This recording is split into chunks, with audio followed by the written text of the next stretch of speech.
Olá, estamos começando mais um Conexões na Ponta do Giz, aquele momento daquele nosso papo descontraído com você, professor, você, professora, aquele nosso encontro de corredor, aquele nosso bate-papo da hora do intervalo, aquele cafezinho na hora do AC para poder colocar o assunto em dia. Então, hoje estamos trazendo mais um daqueles conteúdos importantes para nós e que precisamos trazer à tona nos nossos debates. Não podemos falar de justiça social nesse país sem tratar dessa temática que nós iremos debater daqui a pouco com os nossos convidados agora presentes. O tema de hoje são os desafios da educação para os privados de liberdade. Nós não podemos virar as costas para essa realidade e tudo aquilo que implica na ressocialização daqueles que se encontram hoje nessa situação. E para falar sobre isso, nós convidamos hoje aqui duas pessoas muito especiais que têm essa vivência, essa experiência dentro dessa ação. Professora Luz Marina, que agradeço muito estar presente aqui hoje conosco, e professor Alexandre Lucas, que estão conosco hoje aqui para poder debater esse importante assunto que faz parte daquela premissa que nós lutamos já há algumas gerações, que é a persistência pela igualdade, mas mais do que igualdade, equidade. Tá? Muito obrigado pela presença de vocês. Inicialmente, eu os convido a se apresentarem para que o nosso público possa conhecer um pouco melhor vocês, a história de vocês. Começando pela professora Luz Marina. Por favor, professora, pode olhar para aquela câmera e falar um pouco sobre a sua biografia, sobre a sua história, tá? Para que quem está nos vendo agora possa lhe conhecer melhor. Então, boa tarde. Quero aqui agradecer pelo convite. E eu aqui sou Luz Marina Silva, né? Sou agente penitenciário, policial penal há 35 anos, dirigi o Conjunto Penal Feminino por 9 anos e sou professora também da rede estadual. Agora já me encontro aposentada e estou como presidente do Conselho da Comunidade das Varas de Execuções Penais de Salvador e também coordeno a rede de atenção à pessoa egressa do Sistema Prisional RAESP Bahia. Coordenei também e inaugurei aqui na Bahia o Escritório Social da Bahia, que é uma política pública de atenção à pessoa egressa. É um equipamento que vai receber essas pessoas egressas do sistema prisional. Professor Alexandre Lucas, por favor, se apresente para o nosso público, para que todos possam conhecê-lo.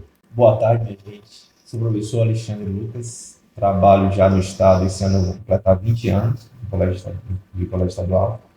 Também faço parte da rede privada de ensino, tá? Também trabalho já desde 2003 como professor. Quando eu entrei no Estado, em 2006, eu não imaginava trabalhar onde eu estou hoje. Para mim é uma realização, de certa forma, seguindo os passos, né? Porque, querendo ou não, esta é a minha mãe, a qual eu sigo o exemplo dia e noite. Então, hoje eu trabalho no Colégio Estadual Jorge Fragoso Modesto, diretamente com os egressos, com os alunos privados de liberdade, né? E estamos aqui para falar desses desafios, né? O que é trabalhar a educação nesse universo, nesse lugar, nesse sistema, né? Tem muitas coisas que a gente precisa debater, mas também tem muitas potencialidades, tem muitas coisas legais assim que a gente pode dizer, né? Vamos começar, professor Alexandre, falando inicialmente dos desafios, né? Então, acho que é importante que quem está nos vendo agora e que talvez nunca tenha tido essa oportunidade de vivenciar como é que é realizada essa praxe, né, dessa ação de se trabalhar com os privados de liberdade, eu gostaria que pudéssemos elencar inicialmente os desafios para depois, no segundo momento, no próximo bloco, a gente possa se ater, né, às possibilidades, né, porque sabemos que existem dificuldades, mas mesmo dentro dessas dificuldades foi possível realizar muitos projetos, que falaremos um pouco sobre eles aqui também, mas que há outros desdobramentos que podem ser ainda melhor aperfeiçoados, principalmente com o apoio da sociedade, a partir do momento que elas possam compreender melhor a necessidade da gente ter esse olhar mais cuidadoso, mais empático com os privados de liberdade. Então, começando aqui pela professora Luz Marina, que teve já toda essa experiência, já dirigiu, né, o presídio feminino, tá? Quais são esses desafios, professoras, para se trabalhar com os privados de liberdade nesse processo educacional?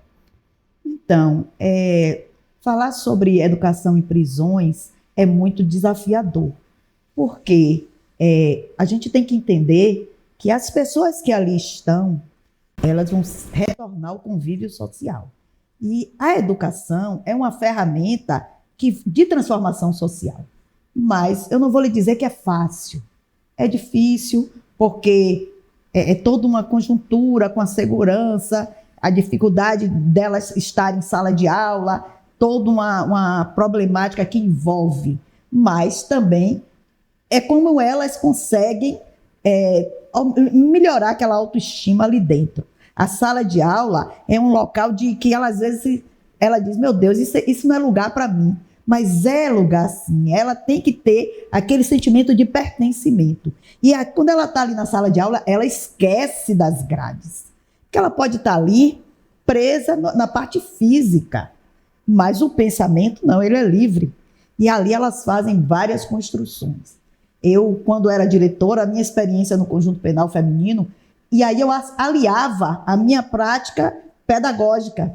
E aí eu dizia, meu Deus, às vezes eu estava na sala à noite, às vezes eu estava pensando que eu estava dentro do presídio, porque aquela dificuldade, aquela ansiedade delas, e eu ia para lá para conversar. Aí eu criei um grupo de pessoas que comungavam com as minhas ideias, chamava de agentes ressocializadoras. E essas agentes, elas iam para a cela buscá-las para trazer para a sala de aula. E aí chamavam... tinha uma moça que ela ia buscar, que às vezes você veja a pessoa privada de liberdade, abandonada no cárcere, como as mulheres são, não recebem visita. E aí tinha dias que ela não queria saber, não queria levantar. E aí essa moça ia na cela, trazia, e aí o dia tinha outra conotação. Então eu achei que foi uma experiência muito positiva, quando elas iam buscá-las, trazer para a sala de aula, e ali passava a manhã toda, a tarde toda. E uma coisa que eu achei que foi muito interessante foi o ensino noturno. Porque elas não viam, né? E quando saía, elas diziam que estava tomando banho de sereno. Então, para elas, que não viam à noite, porque é tudo fechado, com grade, no dia que tinha lua cheia, elas contemplavam a lua na hora que passava na fila para ir para a sala de aula. E aí, a gente começava a ver que o que era para nós, coisas mínimas, para elas tinha uma conotação imensa. Agora, é difícil? Por quê? Porque tem toda uma problemática, aquela continuidade do curso. Muitas ali não sabem ler. E aí a gente, às vezes, tinha dificuldade daquele fundamental menor para colocá-las para aprender a ler e escrever, para passar. Muitas queriam ler a Bíblia.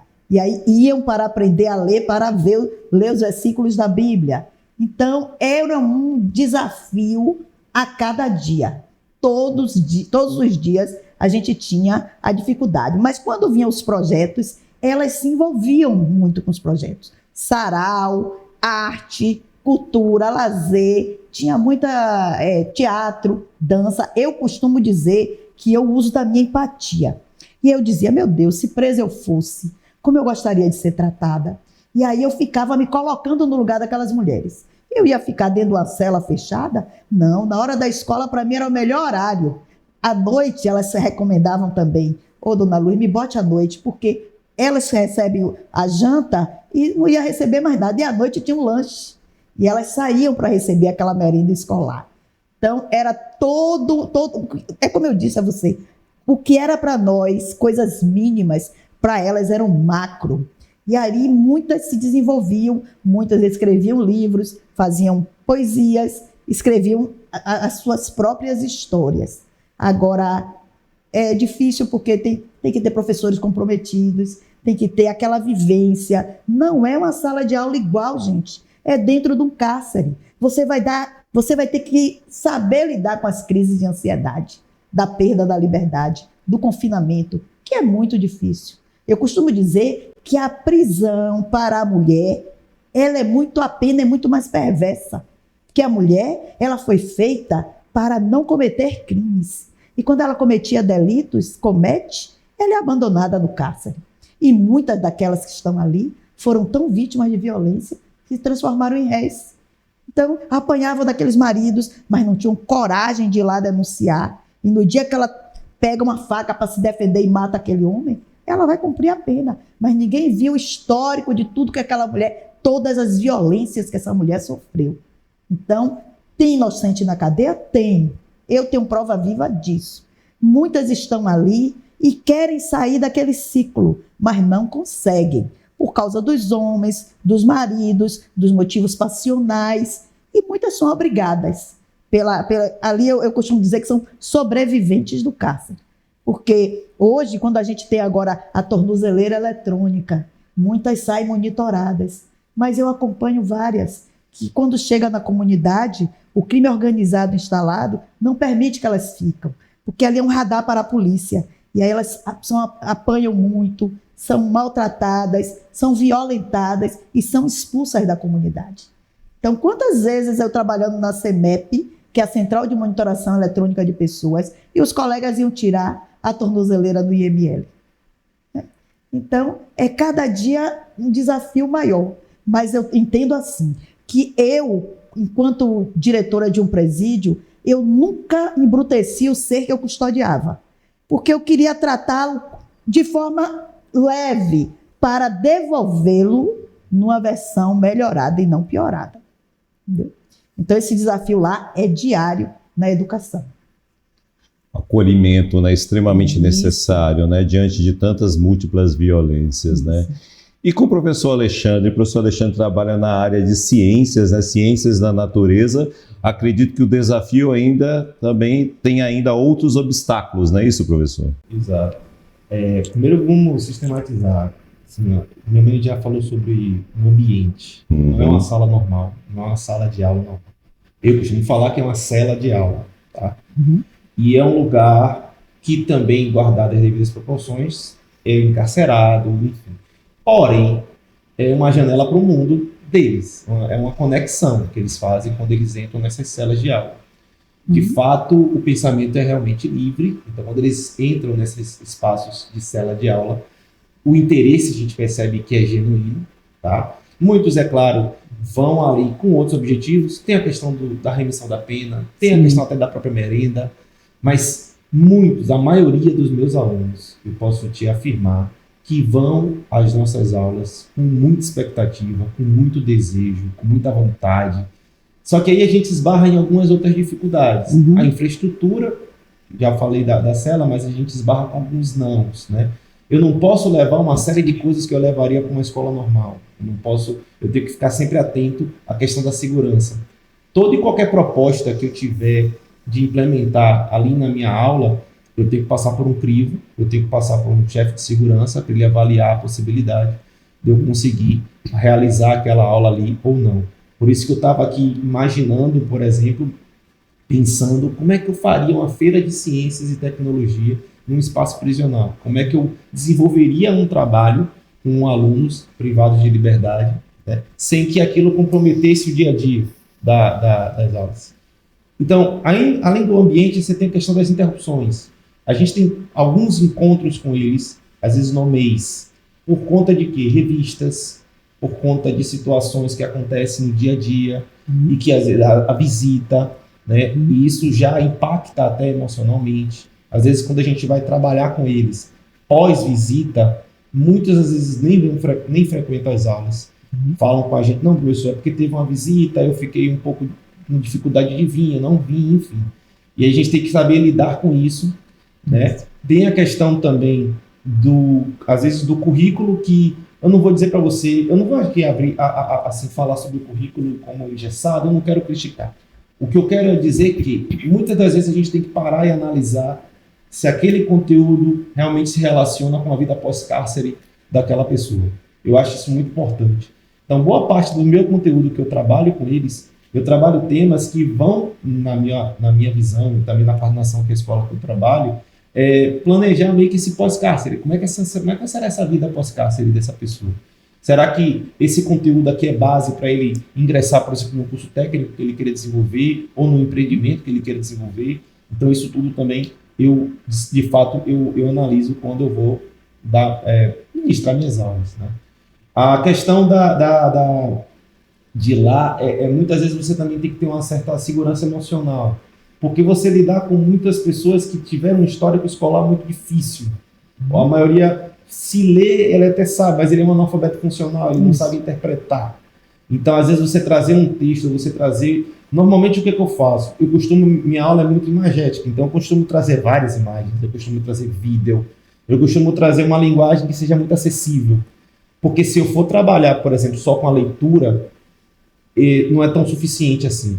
Eu tenho que trazer a leitura, é claro, mas eu tenho que fomentar nesse aluno a capacidade dele interpretar. Muitas das vezes, eu trabalho com o pessoal do ensino médio e preparo-os para o Enem PPL. Então, faço várias questões com eles, mas eu consigo perceber quando eu simplesmente, por exemplo, quando eu vou trabalhar algum tema na área de física, ou química, ou biologia, quando eu trago uma simulação, quando eu trago algo que realmente motiva eles a enxergar aquele movimento, aquele funcionamento, é muito mais prazeroso para mim e para eles, e eles, muitas das vezes, eles entendem com muita facilidade. E aí eles começam a se perguntar, por que eu não consegui estudar assim antes? Por que eu não consegui entender isso antes? Enfim. Então, é nesse cuidado que a gente tem que estar sempre trabalhando. Exemplos básicos, assim, quando eu trabalhava, por exemplo, sistemas cardiovasculares, assim, eu tinha as mesmas perguntas sobre a questão de projéteis que ficam alojados no corpo, ou projéteis que passam de forma de raspão, como eles falam. E assim, eu sempre ficava nessa observância e explicando para eles como é que funciona, como é que não funciona. Então, assim, é muito desafiador por esse lado, porque você vê que tem vários desafios. Tem o desafio da infraestrutura, tem o desafio pedagógico, tem o desafio ético, tem o desafio da inteligência emocional, mas todos eles a gente consegue também se enriquecer demais. É uma experiência que eu julgo para mim muito válida. Eu saio de uma rede particular e vou me ingressar lá dentro.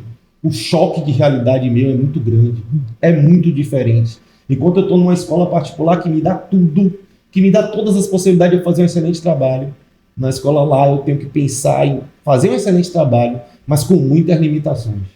E ao mesmo tempo acreditando que aquele ser ali, que não pode ser realmente mais embrutecido, ele saia dali renovado e ele saia dali com esperança, com a vontade de querer mudar o mundo dele, a realidade dele e as pessoas que ele ama também ao redor dele e caminhar com ele.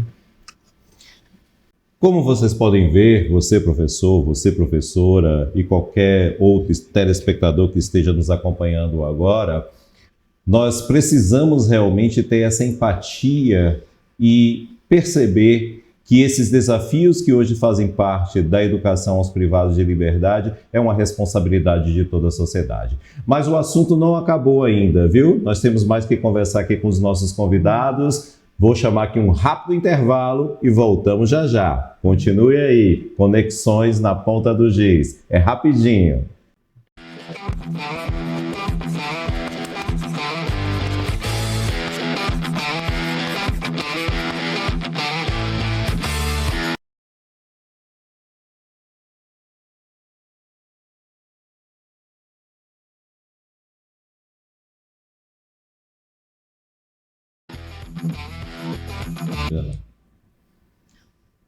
Não disse que era rápido? Voltamos, viu? Voltamos agora para o nosso segundo bloco, né? Então, nós conversamos agora há pouco sobre os desafios, mas não quer dizer também que mesmo diante desse ambiente adverso, não surjam também ali possibilidades, né, de nós resgatarmos, ressocializarmos pessoas que passaram por grandes traumas e que possam ser reinseridas de forma bem-sucedida dentro da sociedade, inclusive mostrando todos os seus talentos. Então, é sobre essas experiências positivas agora que eu gostaria de pontuar com vocês. Que tipo de experiências positivas vocês vivenciaram, experienciaram, desenvolveram dentro da prática de vocês, mais uma vez, começando aqui com a professora Luz Marina? Então, lá no Conjunto Penal Feminino, eu já tinha o meu olhar para a reinserção social. Então, eu já saía com aquelas mulheres, iam em conferências públicas, em faculdades, rodas de conversa em escolas particulares. Às vezes a juíza me perguntava: Luz Marina, por que você está pedindo autorização para levar essa apenada? Eu digo: doutora, porque são mulheres que entraram no crime muito cedo, no tráfico. Então, para conversar com aqueles jovens, para mostrar a eles que o crime não compensa. Então, era convite do Colégio Marista, muito tradicional, no Salesiano, no Perfil, que eu fui também 2 vezes. Então, sempre levava elas para contar aquelas histórias de vida. E eu achava que surtia um efeito, tanto que todo ano eles me convidavam. E no caso delas, que eu sempre levei, eu levava com o intuito de ações de reinserção social. Aí eu achava muito interessante, a gente participou de uma conferência de saúde, lá na Universidade Católica de Salvador. E aí, como é que você faz política pública sem ouvir o principal interessado? E eu era ponto focal aqui da Bahia, da PENAMP, que é a Política Nacional de Atenção à Mulher Privada de Liberdade e Egressa. Então, eu disse: olha, a gente tem que traçar políticas de inclusão. Aí eu levava elas, só que eu levava sem farda, sem algema, sem escolta policial. A escolta era minha e algumas pessoas que me acompanhavam. E lá, na hora de fazer os grupos Sim. para os temas, né? Aí, quando elas começavam a dizer: Dona Luísa, para fazer como? Eu digo: não, você vai buscar opiniões que sejam relevantes para o sistema prisional. Uma casa de acolhimento para mulheres egressas quando sair do cárcere, falar de trabalho, emprego e renda, de reinserção. Aí, na hora, cada uma ficava num grupo. Quando elas perguntavam: vocês foram vítimas de violência? Não, nós somos apenadas, sentenciadas, somos presas do Conjunto Penal Feminino. Aí o povo se chocava, levantava e depois de toda a história, via que não era aquele bicho de 7 cabeças. E aí elas voltavam e teve uma época que a gente ganhou para ir para Brasília. Mas eu digo: não, para ir para Brasília vai ser difícil, porque vai ter avião, vai ter escolta no avião. Aí eu acabei deixando para o outro grupo. Mas o trabalho dela foi tão interessante que elas foram chamadas para eu acompanhar também. Então, a sociedade, eu entendo assim, que ela é punitivista. Ela julga, sentencia e condena. Ela tem prazer em ver o aprisionamento. Mas a gente está vendo aí os exemplos. Essa prisão está resultando em alguma coisa? Não. O Brasil é um dos países que mais prende, né? 3º lugar. Cadê? E nem por isso a violência diminui. Não diminui. Né? E outra coisa, eu entendo que onde o Estado não chega, o crime organizado está chegando. Então, a gente tem que buscar políticas públicas de inclusão realmente. Então, hoje, eu acompanho egressos do sistema prisional que trabalham. A gente lá tinha um projeto Começar de Novo, que é um projeto que é ligado à lei de execuções penais. O preso trabalha, ganha 75% do salário mínimo, 25% vai para uma poupança que chama de pecúlio. Para quando ele sair, ele ter um dinheiro para montar uma guia, para ter como começar a vida. Mas aqui fora, esse projeto também existe para egressos. E no escritório social, onde eu inaugurei, muitos estavam trabalhando desse projeto. Mas o governador, à época, foi o governador Rui Costa, não, Jacques Wagner, ele assinou um projeto que assinou um decreto, pró-trabalho. O que é que diz o decreto? Toda empresa que participar de licitação para serviços gerais do Estado tem que disponibilizar uma cota de 5% para egresso do sistema prisional. Você acredita que esse projeto ficou engavetado 8 anos? Quando eu cheguei no escritório social, a gente conseguiu com o Ministério Público do Trabalho e hoje nós temos, mas a luta é muito grande. A empresa Creta, a outra BS, algumas empresas que participam da licitação têm que destinar essa cota. Mas a gente busca essa transparência, entendeu? É difícil, mas a gente está lutando, buscando, e hoje eu tenho para mais de 100 trabalhando no Hospital Roberto Santos, de Maqueiro, fazendo a limpeza ali no HGE, e muitos hospitais e maternidades, elas trabalham, elas e eles, pelo pró-trabalho de carteira assinada, que o decreto não é igual ao projeto. O projeto é pela LEP e o decreto não, é CLT. E eles estão trabalhando. Então, se eu tivesse recuperado uma sequer, eu estaria feliz. Mas eu já recuperei para mais de 200 mulheres e agora homens. E aí a gente fica conscientizando a sociedade civil dessa necessidade. É preciso que a sociedade entenda que se a gente não ofertar essa oportunidade, o crime organizado vai ofertar. Aqui, desse lado, eu, sociedade civil, eu vou buscar, para empregar uma pessoa assim, antecedentes, formação, faixa etária. Do lado de cá, não vai pedir nada, não vai pedir formação, não vai pedir currículo, nem antecedentes. Vai ofertar armas e drogas. Então, eles se sentem muito mais seduzidos para o lado de cá. Só que quem paga essa conta, essa fatura, somos nós, sociedade, que mantemos essas pessoas no cárcere, indo e voltando nessa reincidência, retroalimentando o crime. Então é isso que eu faço nas minhas lutas diárias, convencer, conscientizar a sociedade que se a gente não ofertar a oportunidade, nós é que vamos ser penalizados cada vez mais. Então eu estou fazendo isso diuturnamente. Busco parceiros na RAESP, com juízes, vamos buscar um trabalho. Eu tenho pessoas que me ligam manhã, tarde, noite e madrugada, e eu atendo. Agora mesmo eu fiquei tão triste, porque um rapaz que a gente colocou no projeto Alvorada, que foi o curso que a gente trouxe de Brasília, são todos os institutos federais de educação. Muita gente não sabe. Os institutos submetem um curso para o SENAPEM, Ministério da Justiça. E lá, o daqui botou um curso de reforma predial e pintura. E conseguimos trazer aqui para a Bahia.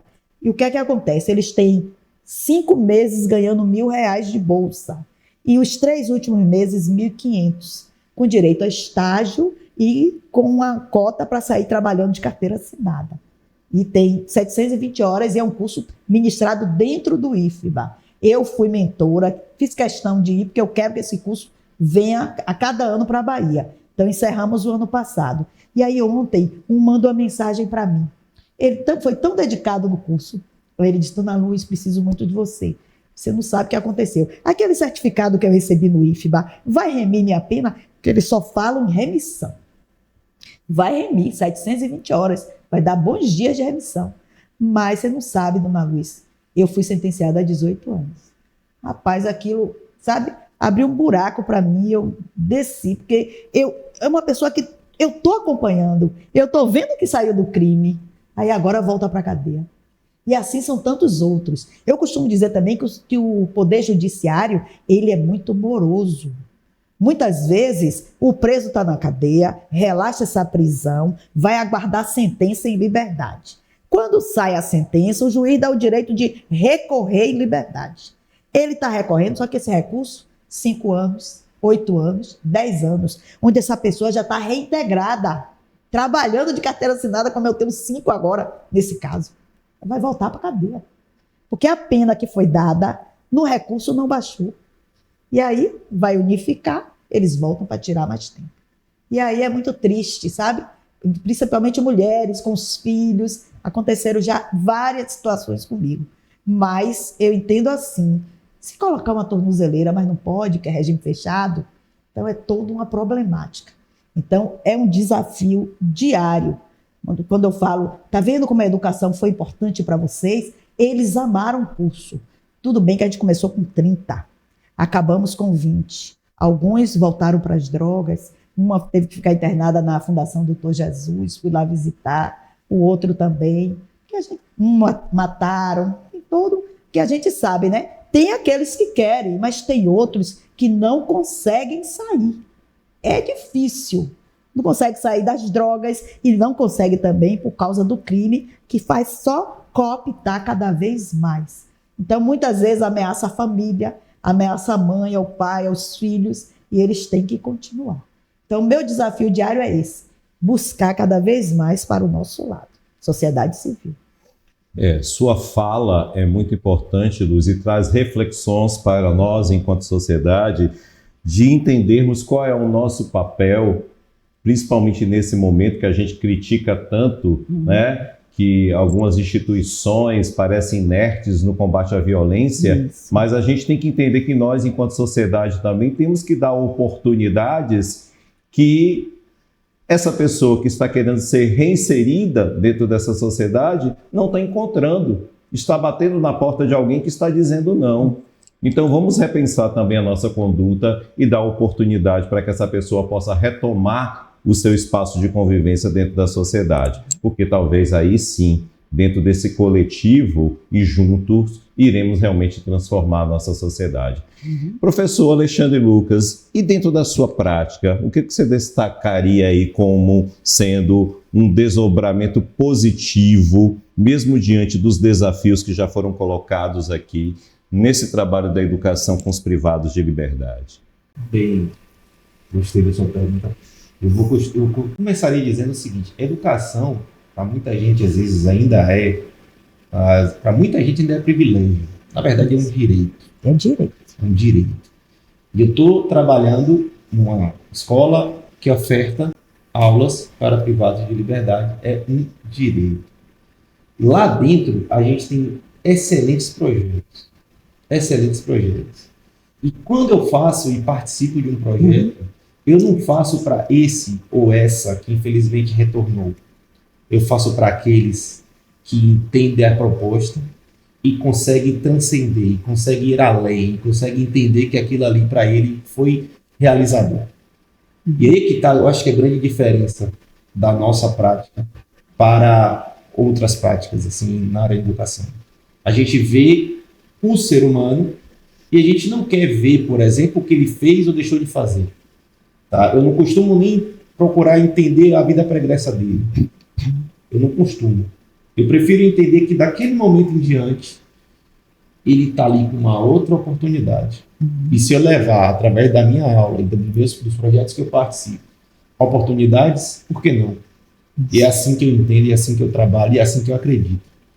Porque realmente, lidar com uma sociedade que é muito punitivista nesse aspecto é muito complicado. A gente tem, inclusive, uma mídia que fomenta isso. Uma mídia que está o tempo todo a audiência lá em cima quando se fala em crimes, quando se fala em problemas, e aquilo mexe com o nosso emocional, enfim. Mas os projetos lá são maravilhosos. Tem colegas meus de língua portuguesa que uma metodologia dele foi simples, ele pega umas obras de arte, ele demonstra para os alunos, fala com eles que eles podem escrever qualquer coisa que venha à mente dele, e dali saem livros, e dali saem saraus.